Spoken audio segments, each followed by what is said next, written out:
السلام علیکم ناظرین۔ پچھلی قسط کے اختتام پر ہم نے دیکھا تھا کہ حیارات کے اندھیرے میں ولید کے چنگل سے بچنے کے لیے سنسان گلیوں میں بدحواس ہو کر بھاگ رہی تھی، جہاں ولید نے اس کا دوپٹہ اپنے ہاتھوں میں دبوچ لیا تھا۔ اب حیا کے پاس نہ سر چھپانے کو دوپٹہ تھا اور نہ ہی آگے جانے کا کوئی راستہ، کیونکہ گلی آگے سے بند تھی۔ کیا ولید اپنی گھناؤنی سازش میں کامیاب ہو جائے گا؟ اندھیرے میں بھٹکتی حیا کی مدد کے لیے کوئی پراسرار مسیحا سامنے آئے گا؟ اور اس واقعے کے بعد حیا کی زندگی میں کون سا نیا طوفان آنے والا ہے جو اسے اندر سے ہلا کر رکھ دے گا؟ یہ سب جاننے کے لیے ویڈیو کو آخر تک لازمی دیکھیے گا۔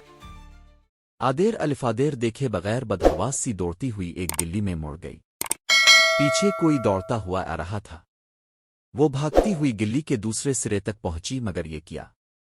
گلی بند تھی، ڈیڈ اینڈ۔ وہ بے ساختہ پلٹی۔ بھاگتے قدموں کی آواز قریب آ رہی تھی۔ وہ دوڑ کر گلی کے بند سرے تک گئی اور دیوار کی اینٹوں کو چھو کر ٹٹولا۔ شاید اندر کوئی جادوئی دروازہ ہو، شاید ہیری پوٹر کی کہانیاں سچ ہوں۔ مگر کیوں بھاگتی ہو؟ مسرور سے انداز میں کسی نے پیچھے سے کہا تو وہ گھبرا کر پلٹی۔ ولید سامنے سے قدم قدم چلتا آ رہا تھا۔ اس کے لبوں پر فاتحانہ مسکراہٹ تھی۔ وہ نڈھال سی دیوار سے لگ گئی۔ اس کا دوپٹہ تو وہیں رہ گیا تھا، اب بغیر آستینوں کے جھلکتے بازو اور گلے کا گہرا گھاٹ۔ اس نے بے اختیار سینے پہ بازو لپیٹے۔ مجھے جانے دو، اس کی آواز بھرا گئی۔ پہلی دفعہ یہ غلطی کی تھی اور پہلی ہی دفعہ اتنی بڑی سزا۔ کیسے جانے دوں؟ پھر تم نے ہاتھ تھوڑا ہی آنا ہے۔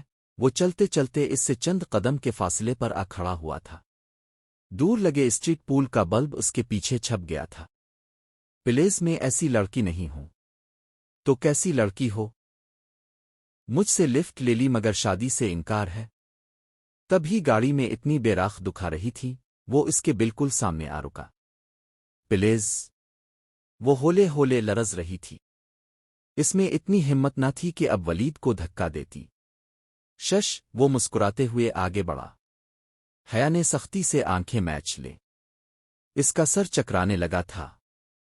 تب ہی اس نے زور سے کسی ضرب لگنے کی آواز سنی اور پھر ولید کی کرا۔ اس نے دھیرے سے آنکھیں کھولیں۔ ولید چکرا کر نیچے گر رہا تھا اور اس کے پیچھے کوئی کھڑا نظر آ رہا تھا۔ شوخ نارنجی شلوار قمیص میں ملبوس، میک اپ سے اٹا چہرہ لیے وہی اس روز والا خواجہ سرا ڈالی۔ ہاتھ میں ایک فرائنگ پان تھا جو اس نے شاید ولید کے سر پہ مارا تھا۔ وہ ساکت سی اس کو دیکھ رہی تھی۔ ڈالی نے پاؤں سے ایک ٹھوکر ولید کو ماری تو اس کا بے ہوش وجود ذرا پرے ہوا۔ وہ 2 قدم آگے بڑھا اور عین حیا کے سامنے رکھا۔ اس کی سلور چمکیلے آئی شیڈو سے اٹی آنکھوں میں ایسی کاٹ تھی کہ وہ سانس روکے اسے دیکھے گئی۔ تب ہی اس نے ہاتھ بڑھایا اور حیا کو گردن کے پیچھے دبوچا، یوں کہ گدی پہ گرے بال بھی اس کی گرفت میں آ گئے۔ ڈالی کے ہاتھ اور حیا کی گردن کے درمیان اس کے بال تھے، پھر بھی اس کے ہاتھ کا کھر درا پن وہ محسوس کر سکتی تھی، لیکن لبوں سے کرا تک نہ نکلی۔ اس کی گردن کو یوں ہی پیچھے سے دبوچے ڈالی نے ایک جھٹکے سے اسے آگے دھکیلا۔ وہ بے اختیار کھانسی مگر ڈالی کی بے رحم گرفت ڈھیلی نہ پڑی۔ وہ اسے اسی طرح پکڑے اپنے آگے آگے دھکیل کر چلا رہا تھا۔ وہ لڑکھڑاتے قدموں سے چل رہی تھی۔ گلی کے آغاز تک جہاں سے وہ آئی تھی وہ اسے لے گیا، پھر مخالف سمت میں مڑ گیا۔ سامنے ہی میرج ہال کا پچھلا حصہ تھا۔ وہ اسے اپنے آگے دھکیلتا پچھلے گیٹ تک لے آیا اور ایک جھٹکے سے اسے چھوڑا۔ حیا کو لگا اس کی گردن کے گرد سے ایک کھر دراتا کھٹا ہے۔ اس نے پلٹ کر ڈبائی آنکھوں سے ڈالی کو دیکھا۔ وہ ابھی تک لب بھینچے تلخ کاٹدار نگاہوں سے اسے دیکھ رہا تھا۔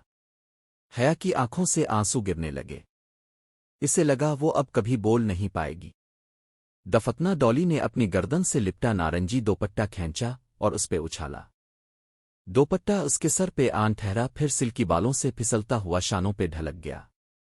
ڈالی چپتی ہوئی نظروں سے اسے دیکھتا ہوا آہستہ سے بولا، بے حیا۔ اس کے لہجے میں برچھی کی کاٹ تھی۔ پھر وہ پلٹ گیا۔ وہ بھیگی آنکھوں سے اسے دور جاتے دیکھتی رہی۔ نارنجی دوپٹہ اس کے کندھوں سے پھسل کر قدموں میں آ گرا تو وہ چونکی، پھر جھک کر دوپٹہ اٹھایا۔